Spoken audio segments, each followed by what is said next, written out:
refais ma vie, refais ma vie.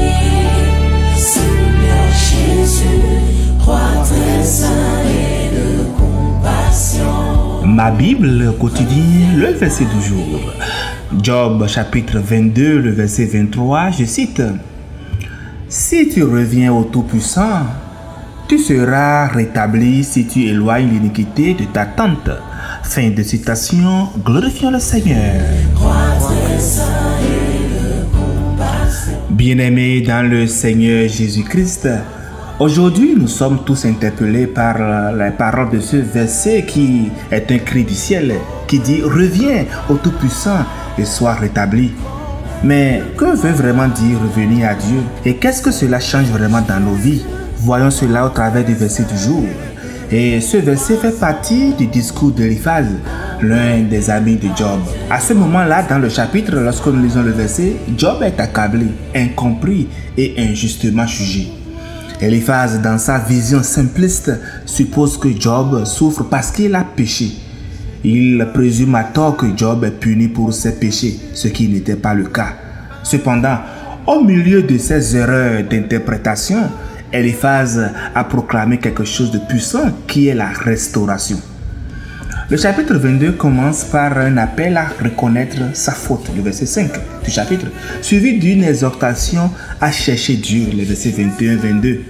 Puis vient notre verset du jour, le verset 23, charnière spirituelle qui en fait offre une promesse de restauration. Bien-aimé, le verset dit, si tu reviens au Tout-Puissant, revenir c'est plus qu'un mouvement physique, c'est un retournement intérieur.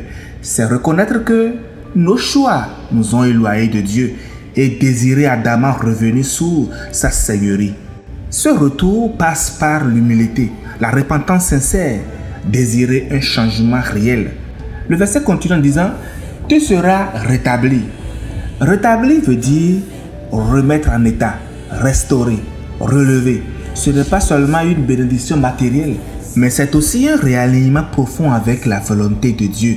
Et tu sais que Dieu t'a rétabli lorsque la paix revient dans ton cœur, lorsque ta relation avec lui devient vivante et lorsque tu portes à nouveau du fruit spirituel et ces fruits, nous le savons dans Galates 5. Le verset finit en disant « Tu seras rétabli si tu éloignes l'iniquité de ta tente ». L'iniquité, c'est ce qui est contraire à la justice de Dieu. L'éloigner de sa tente, c'est quoi? C'est purifier notre quotidien, notre foyer, notre intimité. Et là pourrait survenir une question. Est-ce que vraiment c'est possible que nous nous éloignions de l'iniquité? Moi je dirais peut-être non, mais oui. Non, car nous sommes des pécheurs perpétuels. Notre nature humaine est faillible. Et si nous ne sommes pas croyants, nous pouvons nous enlacer davantage dans le péché.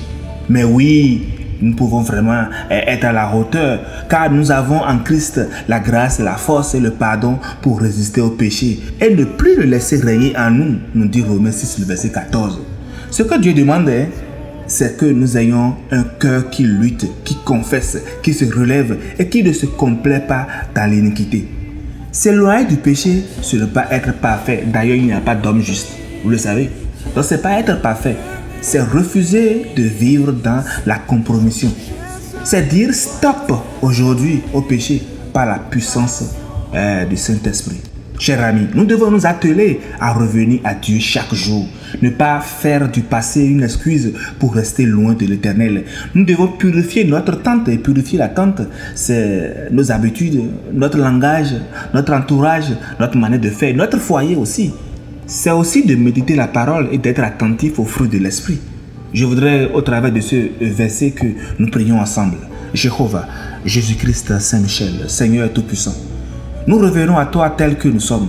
Nous reconnaissons nos fautes, nos errances et nos silences. Mais aujourd'hui, nous voudrions revenir à toi, Seigneur. Non pas par nos forces, mais par ta grâce.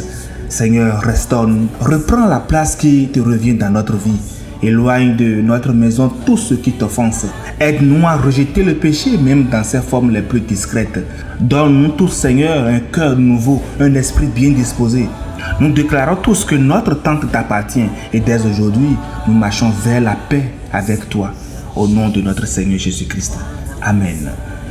Donc, bien-aimés, au travers du verset, ne laissons pas le péché s'installer comme un locataire dans notre maison. Aujourd'hui, tu dois faire un vrai retour vers Dieu. Il t'attend et il te rétablit. Et quand Dieu restaure, il fait toutes choses nouvelles. Alors, stop au péché et retrouve la paix.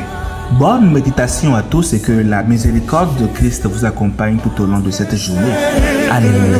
Compassion, convaincu par durant toute ma vie.